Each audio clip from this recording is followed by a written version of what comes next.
Marcos capítulo 6, do verso 45 ao verso 52. Eu vou ler e peço que os irmãos ouçam atentamente a palavra de Deus. Verso 45 diante, o texto diz assim: Marcos capítulo 6, 45 ao versículo 52. Logo a seguir, compeliu Jesus os seus discípulos a embarcar e passar adiante para o outro lado, a Betsaida, enquanto ele despedia a multidão. E tendo-os despedido, subiu ao monte para orar. Ao cair da tarde, estava o barco no meio do mar, e ele sozinho em terra. E vendo-os em dificuldade a remar, porque o vento lhes era contrário, por volta da 4ª vigília da noite, veio ter com eles, andando por sobre o mar, e queria tomar-lhes a dianteira. Eles, porém, vendo-o andar sobre o mar, pensaram tratar-se de um fantasma e gritaram, pois todos ficaram aterrados à vista dele. Mas logo lhes falou e disse: Tende bom ânimo, sou eu, não temais. E subiu para o barco para estar com eles. E o vento cessou. Ficaram entre si atônitos, porque não haviam compreendido o milagre dos pães. Antes o seu coração estava endurecido. Se acende, irmãos.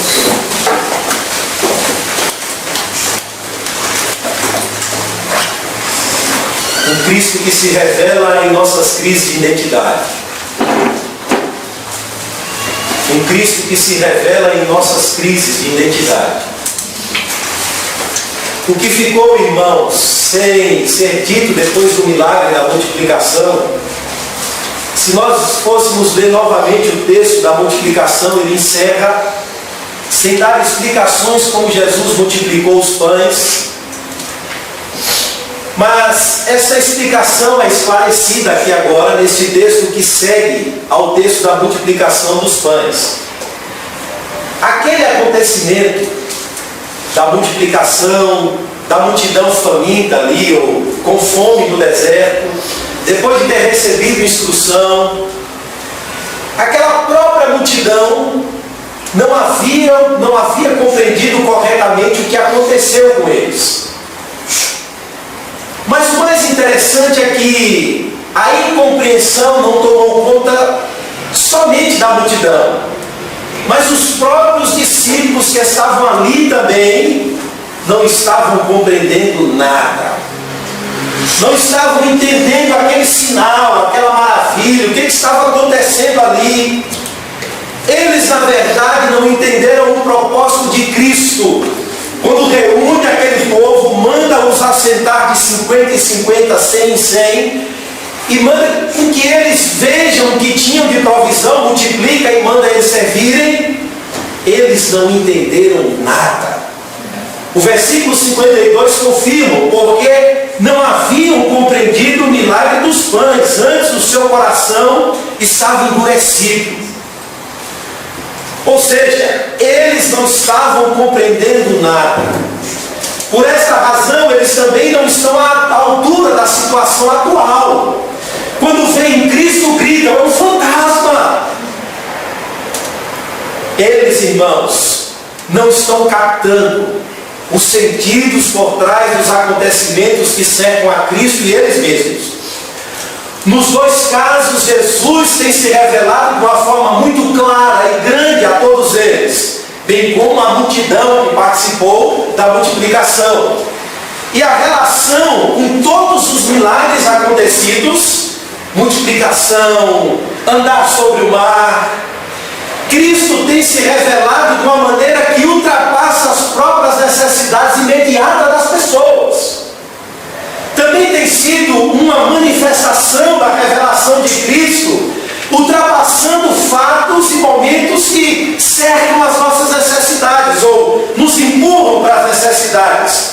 E Cristo se revela além daquilo que os próprios discípulos questionam, daquilo que a própria multidão necessita. Cristo está se revelando ao povo. Veja que o grupo no deserto não necessita de uma provisão milagrosa. Não. Isso porque não estavam morrendo de fome. Não estavam morrendo de fome. A preocupação parte dos discípulos.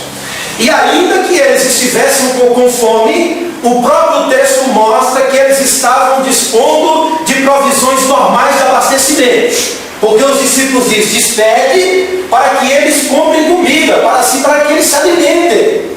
Então não há uma necessidade de fome extrema. Os discípulos aqui também não estão em condições extremas. Não. Eles aqui não estão acossados por uma tempestade que tentam assaltar a vida deles. Não. A ocasião aqui não é de vida e morte. Não. Eles não estavam se afogando. Também não. Eles estavam remando contra um vento que se tornou contrário à navegação. Por essa razão, a dificuldade em remar se tornou maior. Mas não havia aqui um mar furioso, não havia aqui um mar revolto, não havia aqui um mar que estava simbolizando aquilo que iria roubar a vida deles. Não. Havia uma mudança de vento, clara. Não estavam conseguindo vencê-la com dificuldade. O texto também mostra claramente. Aqui há uma ocasião, bem como na história passada, aonde Cristo vai se revelar a esses discípulos que não estão compreendendo mais nada. Mais nada. Há nessa história uma necessidade muito maior do que simplesmente multiplicar pães e do que simplesmente fazer com que o vento cesse. Eles estão, ou Cristo está diante de discípulos que estão profundamente confusos e perderam o seu contato com Cristo. Não estão compreendendo o que lhes acontece e não estão compreendendo aquilo que está acontecendo à sua volta. A relação dos discípulos com Cristo ou com o Evangelho não está acontecendo mais de forma harmoniosa. Não está mais. Por isso, eles precisam compreender como precisou compreender na missão, aonde foram enviados por Cristo e voltam com um relatório preciso, dizendo: olha, aconteceu isso, aconteceu aquilo. Assim como eles precisaram compreender anteriormente de que eles estavam sendo instrumentos da graça e que precisavam repousar, descansar. Os seus melhores relatos eram reflexos daquilo que Cristo estava fazendo por intermédio deles. Assim como eles precisavam compreender aquilo, eles também precisam entender, ou voltar a entender, de que a aglomeração do deserto, aquele povo que estava sentado sendo instruído, aquele povo que estava sendo alimentado por Cristo e que estava recebendo pão, recebendo peixes, os 12 cestos, o povo assentado, aquilo estava revelando alguma coisa, aquilo estava mostrando alguma coisa, tudo estava apontando para um passado, para uma história que eles mesmos conheciam e que estava tendo a sua aplicação perfeita no presente. Mas eles estavam assim, sem entender.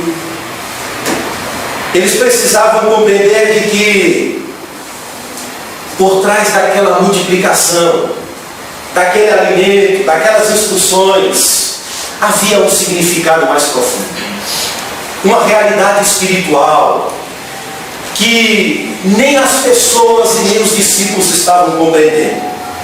Eles precisavam obter conhecimento para poder dar resposta clara de quem era Cristo, aquele que inicialmente os chamou para estar com Ele.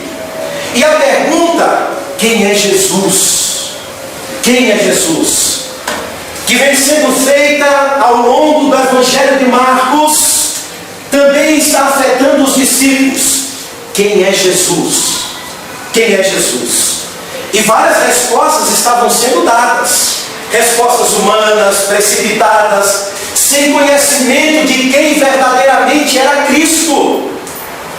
Mas, assim como os discípulos, ou assim como a multidão que não tinha resposta para dar quem é verdadeiramente Jesus, os discípulos precisavam dar essa resposta. De modo que, mais à frente no Evangelho, o próprio Cristo chega a eles e pergunta: o que é que estão dizendo acerca de mim? E eles dizem: uns dizem que o senhor é tal, é fulano, é ciclano, é beltrano. E Jesus então pergunta: e vocês? O que dizeis que eu sou? Quais são as respostas que vocês têm dado acerca da minha pessoa? Irmãos, o texto paralelo a esse texto de Marcos está em João. E João traça ou narra detalhes mais profundos ou detalhes mais minuciosos que não encontramos em Marcos. Após a multiplicação dos pães, a própria multidão vai tomar Jesus à força para coroá-lo rei, fazê-lo rei. Ou seja, a intenção do povo era que Cristo assumisse o reinado em Israel. Essa era a intenção do povo. E o povo estava tomado por uma realidade nacionalista, política. Ou seja, chegou a hora de retomarmos o reino, a realidade do nosso povo, e deixarmos de ser subjugados pelo Império Romano. Chegou a hora. Agora, o povo estava equivocado acerca da missão de Cristo. Queriam coroar o rei político de Israel, retomar sua terra, seu domínio, sua independência política, financeira, pior, ter suas necessidades de pães e peixes suprida de forma milagrosa. Só viram isso. O próprio Cristo disse ao povo que o buscava em João: vós me buscais, ele diz, não pelos sinais que vistes, mas porque comeste dos pães e vos fartastes, ou vos saciastes. Sabia Jesus que eles estavam procurando para arrebatá-lo e tomá-lo como rei. E ele se retira para o monte porque não era essa a sua missão. E quando ele olha para os discípulos, os vê confusos, tal como a multidão, endurecidos, sem compreender nada do que estava acontecendo. Então, a necessidade de Cristo é empurrar os discípulos para fora daquele contexto e subir ao monte para orar. No versículo 30 de João, o povo pede mais, ousadamente: nos mostra um sinal, para que creiamos em Ti. Que sinal fazes Tu para que creiamos em Ti? Que operas Tu? Depois de terem visto os pães se multiplicar, depois de terem recebido a instrução, depois de terem sido alimentados de forma milagrosa, eles estão novamente pedindo um sinal. Mas parece que não só o povo, os próprios discípulos estão com uma crise de identidade. Nada daquilo que viram ouviram, nada daquilo que viram ouviram, nada daquilo que estava acontecendo em volta deles, eles estavam compreendendo de forma espiritual e verdadeira. Por isso eles precisam sair urgentemente daquele contexto. Veja o verso 45. Logo a seguir compeliu os discípulos a embarcar e passar adiante para o outro lado, a Betsaida, enquanto ele despedia a multidão. Ou seja, Cristo quer empurrar os discípulos para fora daquele contexto tentador, e ele mesmo vai despedir a multidão e vai ficar ali sozinho. O mestre precisa levá-los para o outro lado. Os discípulos estão sendo tirados dessa pressão de encarar a missão do Filho de Deus de forma diferente. Eles mesmos não estavam prontos para enfrentar aquela pressão. O termo aqui quer dizer que Jesus forçou os discípulos a embarcar, a ir para o outro lado. Ele não deixou com que ele despedisse a multidão, mas ele disse: eu mesmo vou despedir. Vão para o outro lado. Irmãos, aqui é um caso de profunda urgência. A intenção aqui da multidão é proclamar o Rei. E até mesmo aqueles a quem Jesus chamou não estavam compreendendo qual era a sua missão. Os discípulos perderam a ligação com Jesus. Eles perderam ou esqueceram sua verdadeira identidade. Eles perderam o foco, estavam entendendo errado. O propósito de Cristo estava sendo desconstruído ante a face dos discípulos. De modo que se Jesus ali, naquele contexto, perguntasse: vocês, o que dizeis que eu sou? Nós somos tal como os discípulos. Nos empolgamos ante as realizações do reino ou do rei. Mas ao mesmo tempo respondemos confusos, quando temos que responder afirmativamente o que vem a ser o Evangelho. Somos tal como os discípulos que, empolgados por aquilo que fazemos por Cristo está agindo em nós, titubeamos ante as faces das pressões do mundo. E não respondemos como a verdade nos manda responder. E caminhamos, somos tentados, nos afastamos da nossa ligação com Cristo, perdemos a essência do discipulado cristão, perdemos nossa identidade, desconhecemos o propósito da vida, morte e ressurreição de Cristo, somos endurecidos, tiramos os olhos da cruz. Agora, mas assim como eles, Cristo precisa se revelar em nossa crise de identidade. Veja como há contextos que são prejudiciais a nós. Após um milagre de multiplicação, eles estão confusos porque não compreendem nada. Os discípulos estão sendo tentados por ambições conflitantes. Algo neles não se harmonizam mais com Jesus e o Evangelho. E Cristo precisa atuar. Sua graça precisa atuar reconquistando. É como a carta de Apocalipse. Lembra-te de onde caístes e torna. Seria uma ação interventora de Cristo para tirá-los daquele contexto. Eles estão à beira de uma incompreensão profunda. Verso 52 diz: estão endurecidos. Precisamos nos cuidar neste sentido. Porque corremos o perigo de estarmos em desarmonia com o Evangelho de Cristo. De sermos tomados por uma espécie de dureza, de perdermos a sensibilidade espiritual, ao ponto de não enxergarmos os valores e princípios espirituais do reino. E por trás das coisas não vemos mais a providência de Deus, a graça de Deus. O reino não é mais a causa primeira, mas o coroamento de Jesus como um rei humano. E aí, quando acontece, nós não vemos mais a providência dos lírios do campo, no cuidado dos pardais. Não vemos mais a providência agindo na circunstância que nos afasta e busca nos afastar ou nos tirar para longe de contexto de tentações. Nos tornamos insensíveis e sem visão. As coisas estão acontecendo à nossa volta e nós não estamos entendendo nada. Carecendo urgentemente de uma intervenção de Cristo sobre as nossas vidas. É como na igreja de Sardes, capítulo de Apocalipse 3, verso 18. Cristo diz: aconselho-te que de mim compre ouro refinado, passado pelo fogo para te enriqueceres, vestiduras brancas para te vestires, a fim de que não seja manifesta a vergonha da tua nudez, e colírio para ungires os olhos, a fim de que vejas.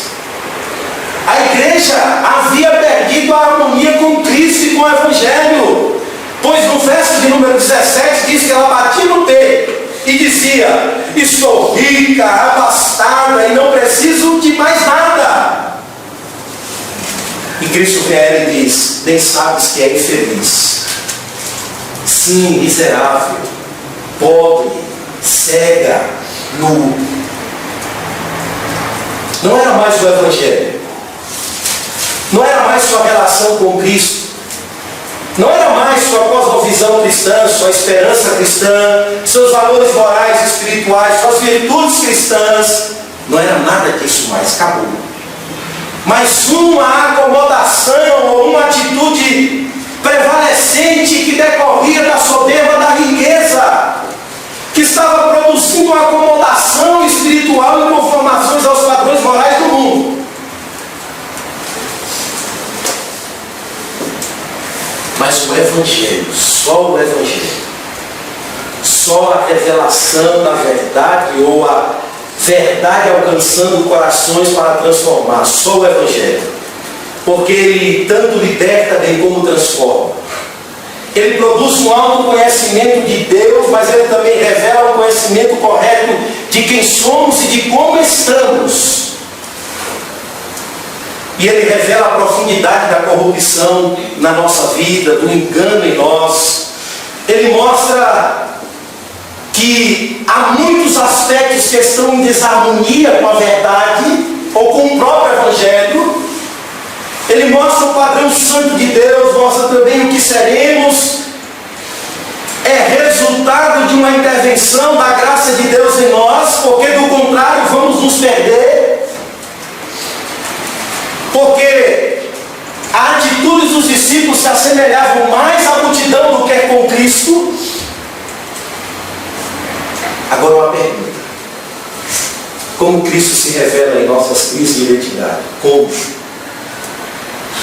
Ele revela quem de fato Ele é. Quem de fato Ele é. Verso de número 46. E tendo-os despedidos, subiu ao monte para orar. Ao cair da tarde estava o barco no meio do mar e ele sozinho em terra. E vendo-os em dificuldade a remar, porque o vento lhes era contrário, por volta da quarta vigília da noite veio ter com eles, andando sobre o mar, queria tomar-lhes a dianteira.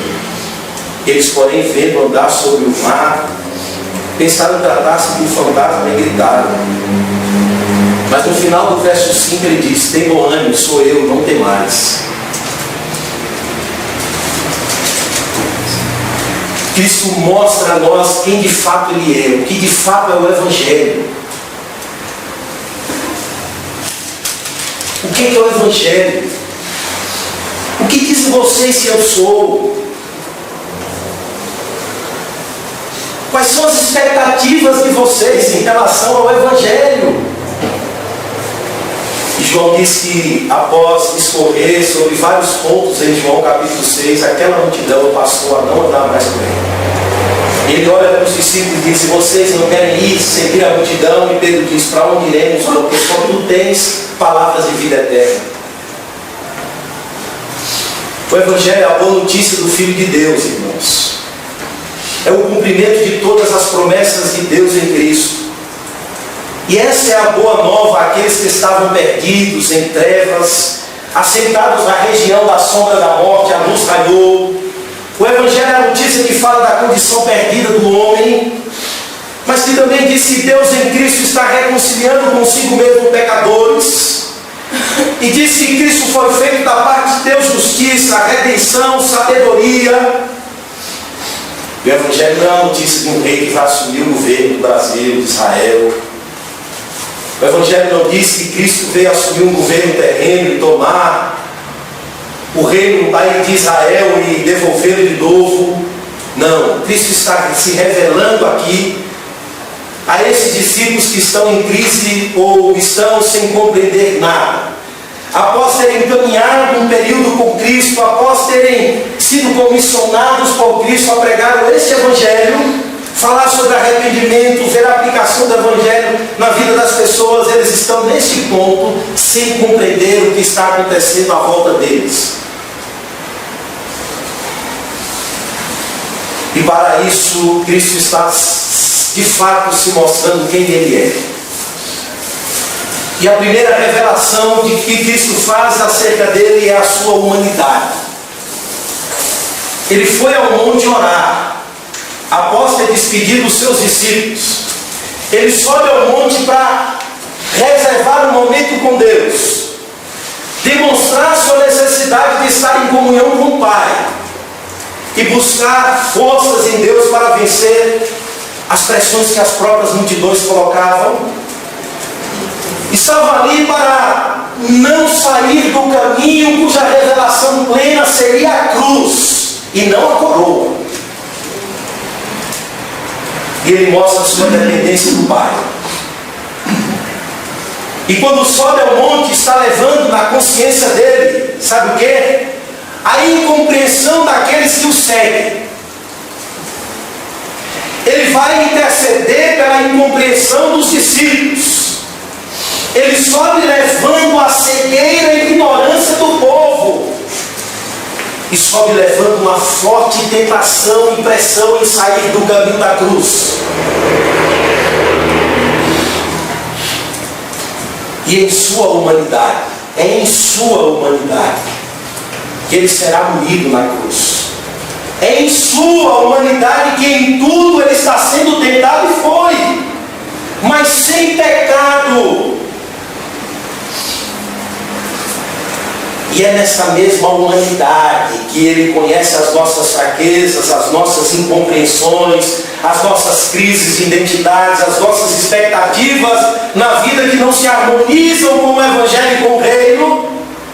E é nessa mesma humanidade que ele intervém nas nossas vidas para nos socorrer ante as tentações, porque sabe que em tudo ele foi tentado. Mas Cristo não é só um Cristo humano que veio morrer pelos nossos pecados e se identificar conosco. Ele também é um Cristo divino que anda sobre as águas e que traz a quietude para o barco das nossas vidas, traz a condição favorável para atravessarmos o mar e chegarmos ao destino que Ele quer. Ele é o Emanuel, Deus conosco. Amém. Deus conosco.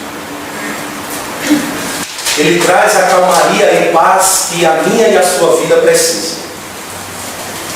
E quando se aproxima, ele mesmo diz: sou eu. Este termo aponta para a revelação de Deus a Moisés na história de Israel. Eu sou o que serei. Diz ao povo que eu vou me revelar a eles.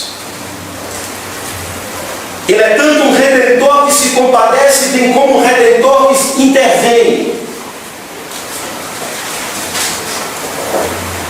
E o Evangelho fala de Cristo somente. Daquele que veio assumir a nossa, ou o nosso lugar e morrer pelos nossos pecados. Aquele que veio cumprir a vontade de Deus e na cruz sofrer como maldito no nosso lugar. E tudo que está acontecendo tem um propósito de revelar a Ele. A Ele. Sabe para quê? Para que em nossas crises façamos de Cristo o fundamento de nossa vida cristã. Cristo é o fundamento da nossa vida cristã.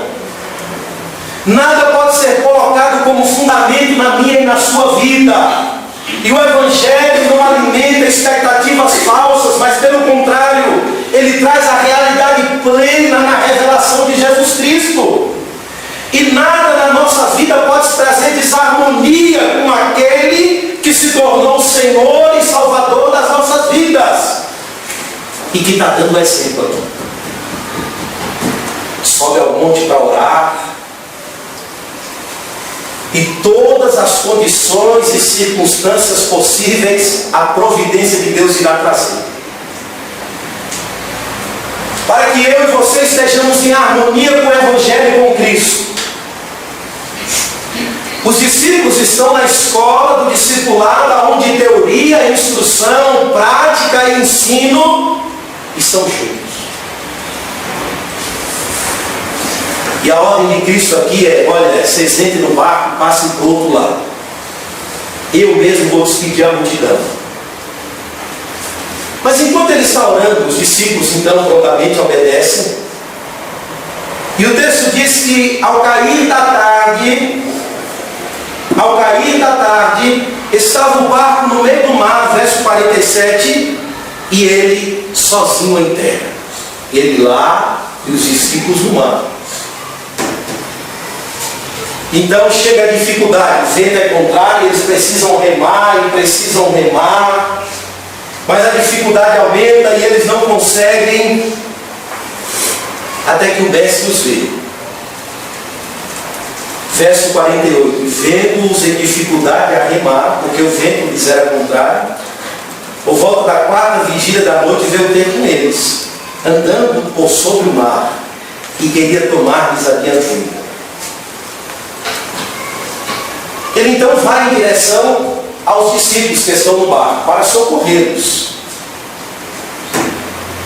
Mas o socorro aqui é muito mais do que livrá-los da dificuldade. O socorro aqui é livrá-los dessa crise de incompreensão que tomou conta do coração deles e que vai se mostrar de novo,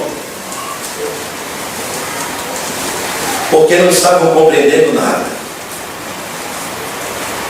E os discípulos aqui estão sendo tratados e serão transformados pelo Evangelho. E a primeira forma como Jesus nos leva a ser tratado, como leva os discípulos, voltando a compreender, ou a que compreendamos verdadeiramente o Evangelho, é que a nossa relação com Cristo não é uma apólice que nos livra das dificuldades da vida. Não. E nem muito menos das aflições que nos cercam. Os discípulos estão remando contra um vento forte porque obedeceram primeiramente às ordens de Cristo. Agora, é mais fácil eu e você alimentarmos a falsa ideia de que a nossa obediência sempre vai nos levar a jardins belos e floridos. É mais fácil alimentar a falsa ideia de que obedecer a Deus é sempre caminhar tendo ventos favoráveis. Sabe qual é a diferença entre as duas casas de Mateus? Não são as dificuldades que as duas enfrentam, porque são as mesmas. A diferença entre as duas casas construídas em Mateus é o fundamento sobre a qual elas estão sendo construídas. Os discípulos estão dentro de um barco em obediência à ordem de Cristo. E isso não é uma apólice para que eles enfrentam condições sempre favoráveis. Não. O Evangelho veio desconstruir essa falsa ideia. No mundo tereis aflições, mas tem de bom ânimo, eu venci o mundo. E nossas concepções acerca do Evangelho precisam passar por testes. Testes do vento, testes da própria vida, pelas mudanças. Sabe para quê? Para que eu e você caminhem, tendo a nossa vida construída sob um conhecimento claro de quem é Jesus. Ele não é um fantasma. Ele não é um pastor ausente. Os discípulos ficam há horas tentando vencer as dificuldades e sozinhos.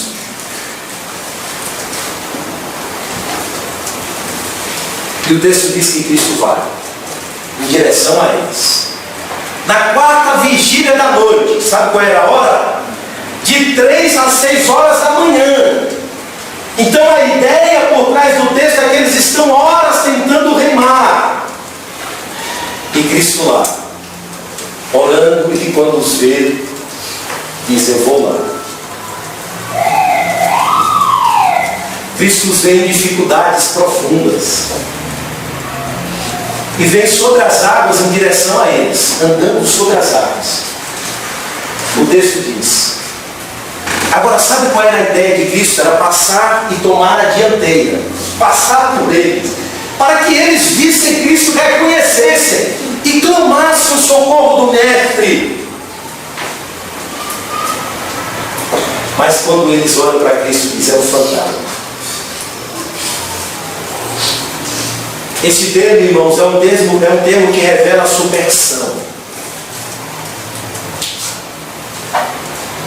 Mais uma vez, os discípulos estão sem entender nada. Nada. O que deveria resgatar e fundamentar de novo a condição de discípulos neles é a mesma condição que os abala novamente. Eles estão aterrados. É um fantasma. A intenção do mestre era passar a fim de que eles mesmos se manifestassem e reconhecessem Cristo ali. E suplicar pela intervenção do pastor sobre a vida deles. Mas eles desconhecem Cristo. E o mestre precisa imediatamente agir. Imediatamente agir. Veja o advérbio no verso 50. Mas logo lhes falou e disse: logo. Eles ficaram tão desestabilizados, em grande confusão, que a cena é tomada por gritos. Começaram a gritar: é um fantasma.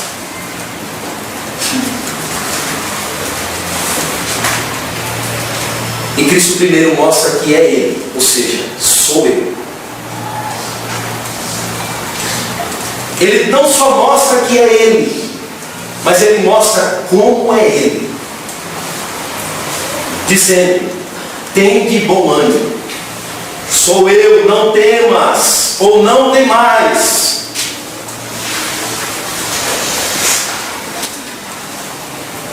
Ele diz aos discípulos: tende bom ânimo.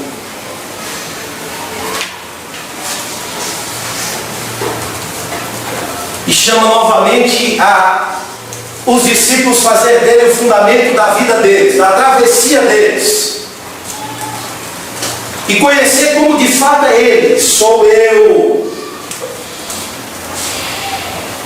Precisamos, irmãos, fazer do nosso fundamento da nossa vida, o conhecimento claro de Cristo, de quem Cristo é. Porque só a verdade pode libertar as superstições dos nossos corações. E vários cristãos ainda arrastam superstições terríveis em seus corações, arraigados em suas vidas, de modo que diante das dificuldades eles veem tudo fantasma, demônio, são tomados de medos e de pavor, mas nunca conseguem enxergar claramente Cristo. E conhecereis a verdade vos libertará. Sou eu.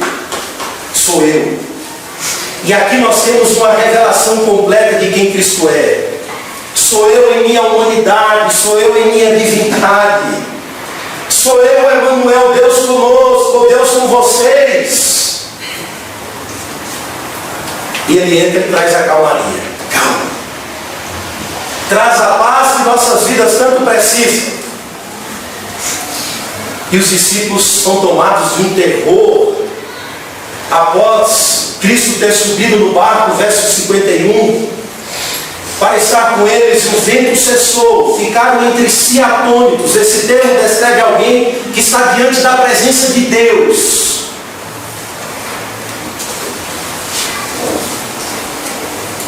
O que Cristo está dizendo é: não há lugar para mim. O verdadeiro amor lança fora todo medo. Nada intentará acusação contra os eleitos de Deus.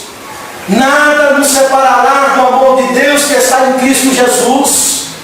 Nem a morte, nem a vida, nem anjos, nem principados, nem presente, nem porvir, nem espada, nem perigo. O amor lança fora o medo. O conhecimento de quem Cristo é e nossa relação com Ele supera os medos e as crises de nossa vida. Não há espaço mais para superstição, porque a sua palavra, as suas instruções, o seu evangelho transforma as nossas vidas, dissipa a ignorância dos nossos corações, das nossas mentes. Não há espaço para gritos, também não. Paz, calma.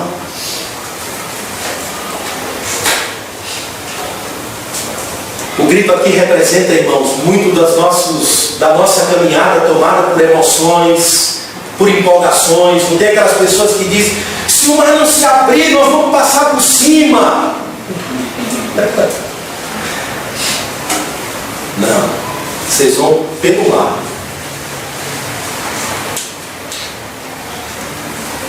E não há mais espaço para nada disso. Gritos que extravasam, empolgações e que não têm raiz, profundidade, e que não demonstram uma vida construída em Cristo e segundo o seu conhecimento e sua verdade. Pelo contrário, Jesus disse: coragem, ânimo, ousadia, eu estou no barco, sou eu. O Evangelho, irmãos, traz realidade para as nossas vidas cristãs. Não nega as aflições, não nega as dificuldades em remar, não nega os desânimos, não nega as lutas, as dificuldades, mas pelo contrário, o Evangelho diz: Deus vai fazer com que todas as coisas cooperem para o nosso bem. O Evangelho diz: olha, irmãos, no mundo teremos aflições. Cristo diz: mas devemos ter bom ânimo, Ele venceu o mundo.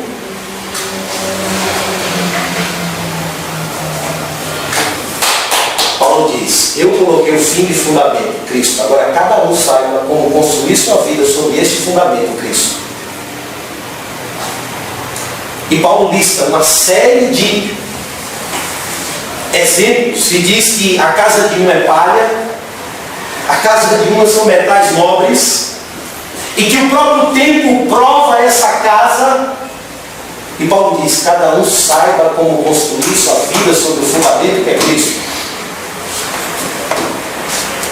E as nossas expectativas em relação à revelação de Cristo é do tamanho da nossa dureza. Enterrados.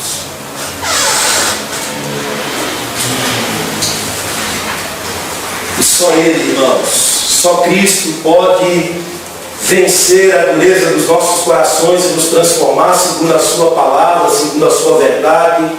Só Cristo pode tirar o medo dos nossos corações, a superstição da nossa caminhada. Só Cristo pode desconstruir as expectativas falsas que temos sobre o Evangelho. Só Cristo pode trazer realismo, paz, ânimo, força para a nossa caminhada cristã. E Cristo faz isso revelando-se a cada um de nós. Revela a sua humanidade, que é capaz de se compadecer diante das nossas tentações. Revela a sua humanidade daquele que sabe e conhece as nossas lutas e dificuldades, intercede por nós. Mas Ele também revela a sua divindade, de um Cristo que é poderoso para intervir quando nós acharmos que estamos sozinhos. Ele é poderoso para passar a dianteira, para que o vejamos. É isso que Cristo quer que os discípulos enxerguem.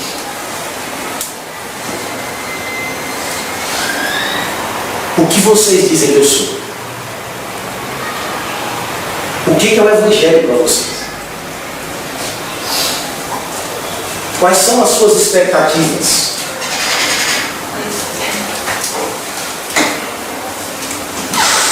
Que Cristo resgate sempre a nossa identidade cristã. Nossa vida de discipulado cristão seja uma vida intensa e construída sobre o fundamento que é Cristo.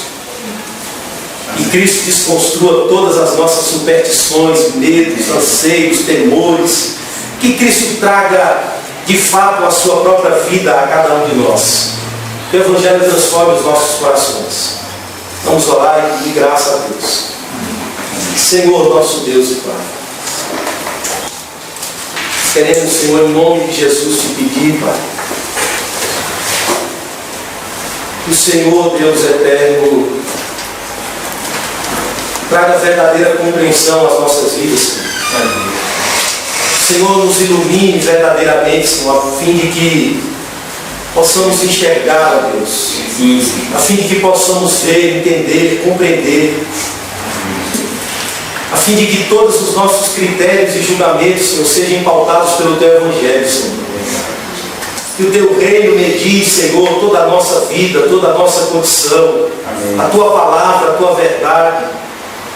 E que o Teu conhecimento, Senhor, que é transmitido através da Tua palavra, a Tua revelação perfeita, ela arranque dos nossos corações, Senhor, toda a superstição. Ela arranque dos nossos corações, ó Deus, todo grito, toda agitação, toda confusão, Pai. Amém. E que a Tua verdade traga, Senhor Deus, aos nossos corações a paz do Senhor. Sim. Ela traga aos nossos corações, ó Deus, a calmaria do Senhor, a bonança do Senhor. E que essa mesma verdade, Senhor, transforme as nossas vidas, a fim de que caminhemos, ó Deus, como discípulos, construindo a nossa vida sobre o fundamento que é o Senhor mesmo. Nos identificando com a sua humanidade, Senhor, que viveu perfeitamente a vontade do Senhor.